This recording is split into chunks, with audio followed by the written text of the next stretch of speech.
And the biggest story that we're following right now comes out of New York City, where the illegal immigrant problem has reached such crisis levels that the powers that be, the elected leaders, all Democrats, have decided the only way to accommodate the illegal immigrants is to shut down a public school, force the citizens, the kids, the actual legal tax-paying citizens of New York, force those kids home onto a Zoom call and populate that school with the illegal immigrants. Here was the scene last night in Brooklyn, James Madison High School, which, by the way, I'm told is the alma mater of Senate Majority Leader Chuck Schumer, as well as Senator Bernie Sanders.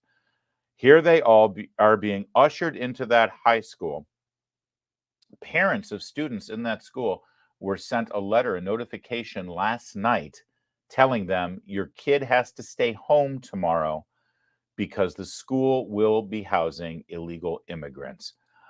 And by the way, this school, it's typical, by the way, that it's the students, it's children who end up paying the price for these failed policies of Democrats, who always tell us, by the way, that they're doing their compassionate liberal policies for the children, But you're a parent in New York City, you're a taxpayer, you're a legal citizen, and your kid is now suffering because of the policies of the Biden administration and the New York elected officials, all Democrats. This is in a Brooklyn neighborhood. Here's video of the illegal immigrants moving in last night. And by the way, the person who fed this video over to our friend Chaya Rychek at Libs of TikTok, she said that when she started filming the happenings right outside on a city street in Brooklyn, she was told to stop recording, which is illegal, by the way. You can record wherever you want on a public street. But why? Why can't you record what's happening? Why can't you document these events? Let's take a look. Oh, let me go back a little. Why not? I got to see where my tax dollars are going. By the way, this is a good time to remind you that the state of New York voted overwhelmingly for Joe Biden, therefore voting for these policies. And certainly the borough of Brooklyn and the city of New York, by an astronomical number, probably about 70%, if I remember right, went for Joe Biden, went for the Democrat ticket, went for these policies. They want these policies. They got exactly what they voted for.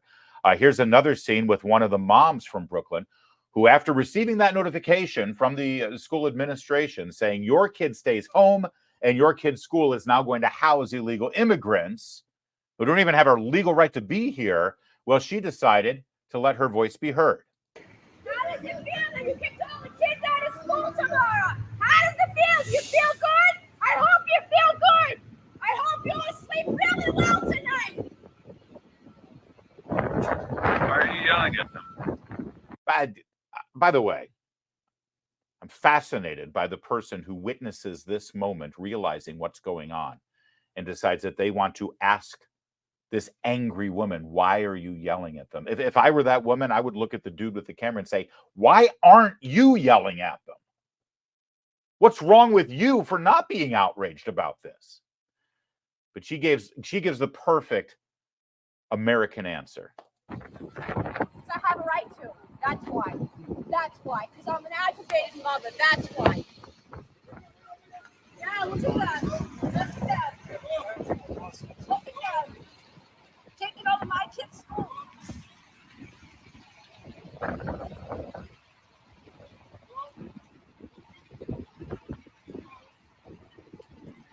all the kids out to sleep here tonight, huh?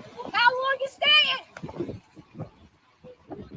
Oh, they're staying a very long time, ma'am, just so you know. Also, by the way, suburban white woman in New York.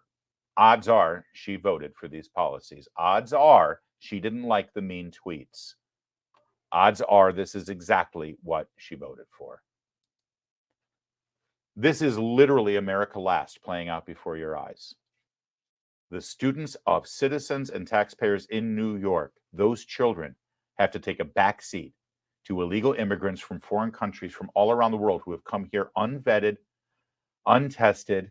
They're here illegally, and they get accommodations. They get taken care of. And by the way, of course, they're not paying for any of this. That woman, to add insult to injury, that woman whose child is now displaced and has to do school from a laptop on your kitchen table today, that woman is paying for this. to add insult to injury. Peter Hassan, a journalist with Fox News, also did some research on this school, James Madison in Brooklyn.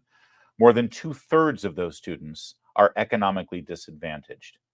It's not rich kids being forced into remote learning, which COVID taught us is disastrous for students, and especially students from poor families. It's the poor students paying the price. And as we enter this presidential election cycle, we are going to be told by media housed and headquartered in New York City, that it's Republicans who want to enforce our immigration laws, who have no compassion.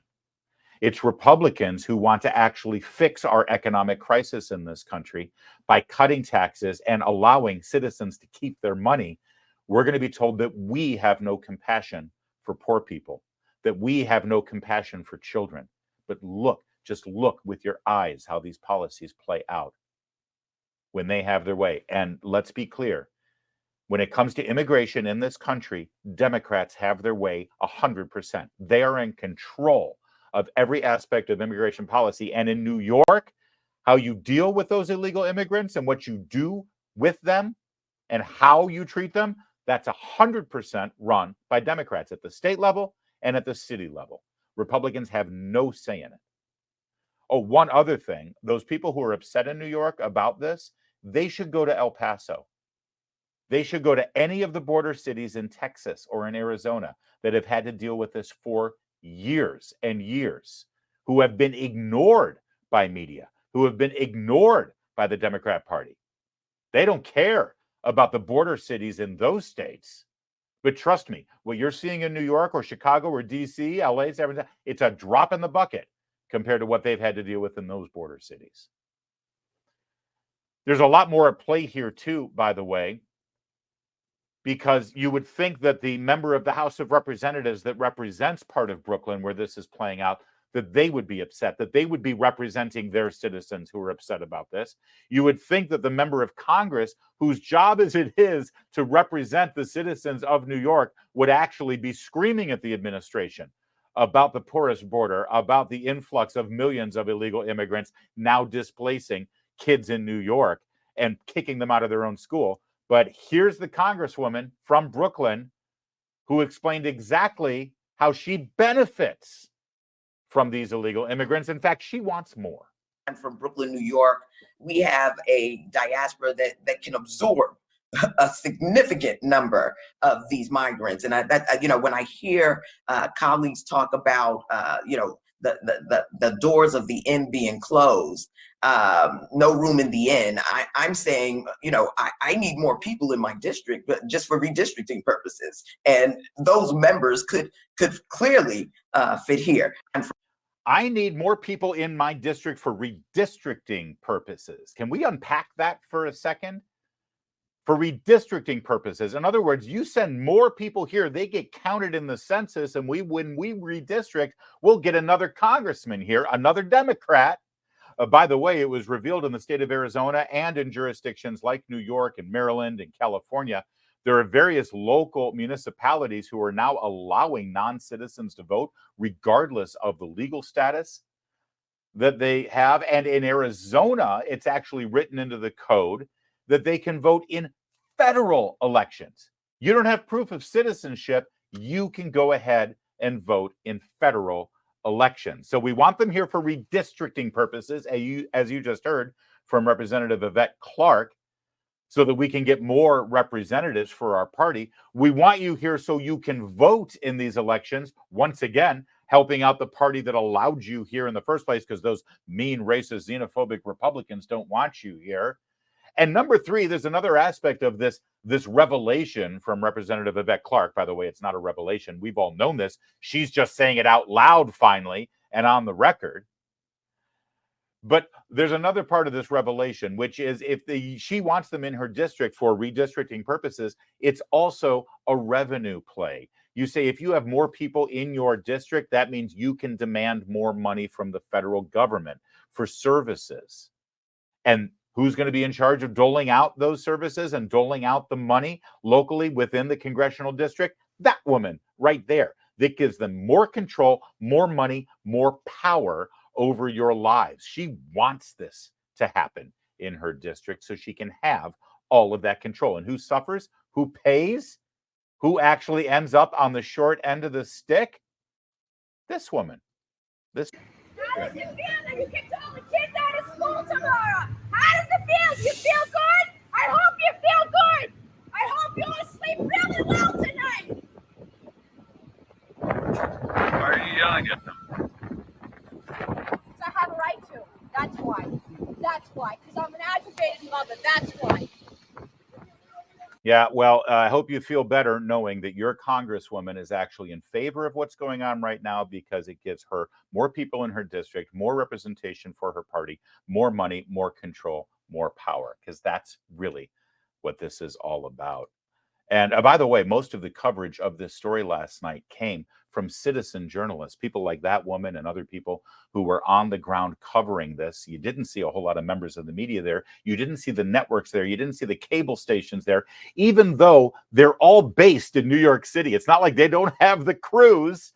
It doesn't mean like it's not like they don't have the resources to be able to cover it. It's literally happening in their backyard. So where were they? What were reporters in New York doing yesterday instead of covering this atrocity? Well, according to a leaked video that went to the New York Post, a couple of those reporters were covering Donald Trump in federal court, and they were caught on a hot mic. Let's see what they had to say. Even if he has his window open and he's hanging out of it, he'll be on the other side of the I mean, if he's driving, we've got a good shot. Yeah, if he's driving with the front window open. Yeah. Or if it's a convertible. Yeah. Yeah. So let me just explain what's going on here. They're talking about Trump showing up at the courthouse, what side of the car he's going to be on, whether the window is open or not. And you heard him say, we'll have a good shot. And so I'm sure you're thinking, oh, they're cameramen, right?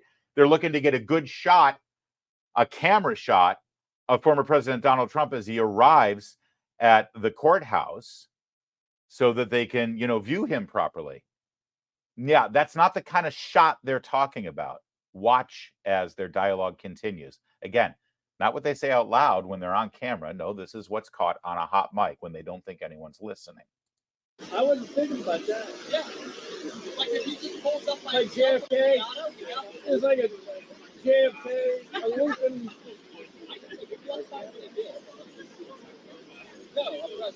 Maybe someone, just like they told JFK, you know what you should do? You should take a convertible.